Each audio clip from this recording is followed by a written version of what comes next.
The House will now hear closing statements from the committee. The chair recognizes Mr. Murr.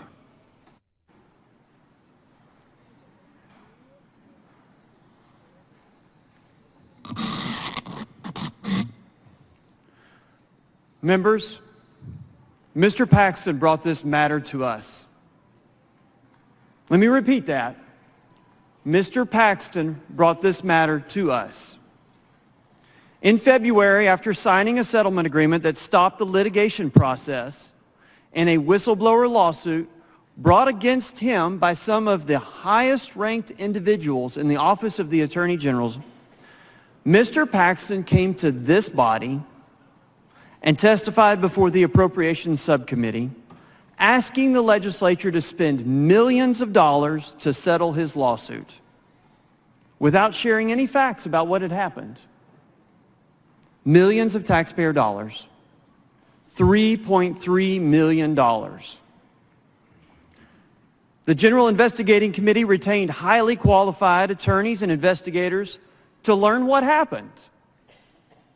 Following months of work, including interviews with every whistleblower and numerous fact witnesses, the committee's attorneys presented detailed, fact-specific information and evidence to the committee in a public hearing. That presentation is publicly available in both video and transcript form. Most of you have taken the time and focus to carefully review that information, and for that I thank you. The evidence is substantial. It is alarming and unnerving. When we ask our attorneys and our investigators who have expert-level experience in white-collar crime and public integrity offenses, but approach this with no mind game other than to gather evidence. We ask them if the evidence showed that laws have been broken and the public trust violated, and they said unequivocally yes. The General Investigating Committee also independently reached the same conclusion and unanimously adopted the articles of impeachment that you have before you today. We take this role solemnly, seriously, and with great humility. We will not tolerate corruption, bribery, abuse of office, retaliation, and all the related charges that have been presented to you. I'm confident that you cannot tolerate, let alone defend, these most serious and grave official wrongs. Now, we provided you with a detailed memo regarding the process of impeachment. So I will highlight some of those points. Impeachment is not a criminal process. The primary purpose of impeachment is to protect the state, not to punish the individual. Impeachment in the House is analogous or similar to a criminal indictment and must be followed by a trial in the Senate. A trial that every person interviewed has agreed to attend and testify under oath.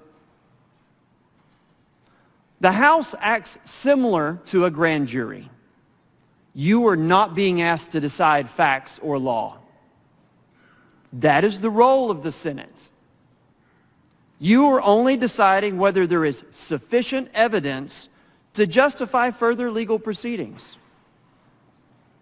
Now, a few members have voiced their concerns about process, and we've answered a lot of questions about that. References have been made regarding how impeachments unfolded in 1917 and 1975. Those matters were worked out under different rules of the House than we have today. Those matters then are different precedent than we have today. Today we have more detailed rules that makes the committee structure the workhorse and the fact-gathering guidepost for getting this done. The General Investigating Committee has followed the committee rules, the House rules, and the Constitution. All evidence was gathered in accordance with these rules and is consistent with investigations of this kind. These same members that raise concerns about process, though, have not raised concerns about the evidence, the facts. And while Mr. Paxton and his friends have spent time attacking the process, engaging in name-calling, and making political and personal threats to members of this body, he has yet to raise concerns about the evidence against him. Even at his press conference yesterday, neither Mr. Paxton nor any person with personal knowledge has denied any allegation in any article before you. Of course, they get to do that at trial in the Senate. Members, as an attorney, I have always told jurors that we judge people by what they do, not by their name or their title. I have always been a law and order public servant because I believe that having a government free of corruption in America is the only thing that separates us from a third world country. Terms like integrity, honesty, and doing the right thing matter. They matter to me, and I know that they matter to you. Members, we took an oath to preserve, protect, and defend the Constitution and laws of the United States and of this state. So help us God. That's the same oath that Mr. Paxton took as Attorney General. The evidence presented to you is compelling and is more than sufficient to justify going to trial.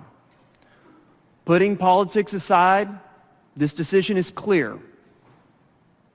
If what was expected to impeach was a full trial in the House, the Constitution would provide that.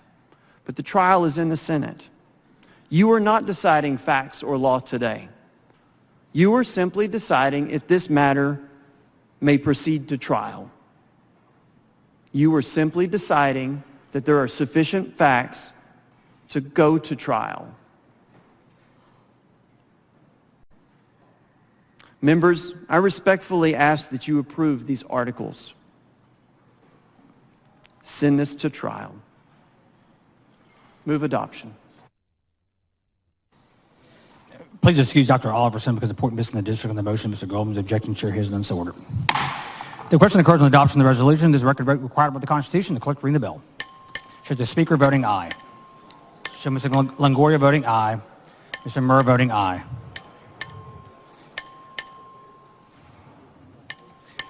Show Mr. Dutton voting present, not voting. Have all members voted? There have been 121 ayes and 23 nays, 2 present, not voting, 3 absent. The resolution is adopted. The chair directs the chief clerk to notify the governor of the House's action. The chair directs the Committee on General Investigating to prepare any further resolution required by the adoption of H.R. 2377. The House will stand at ease for 15 minutes.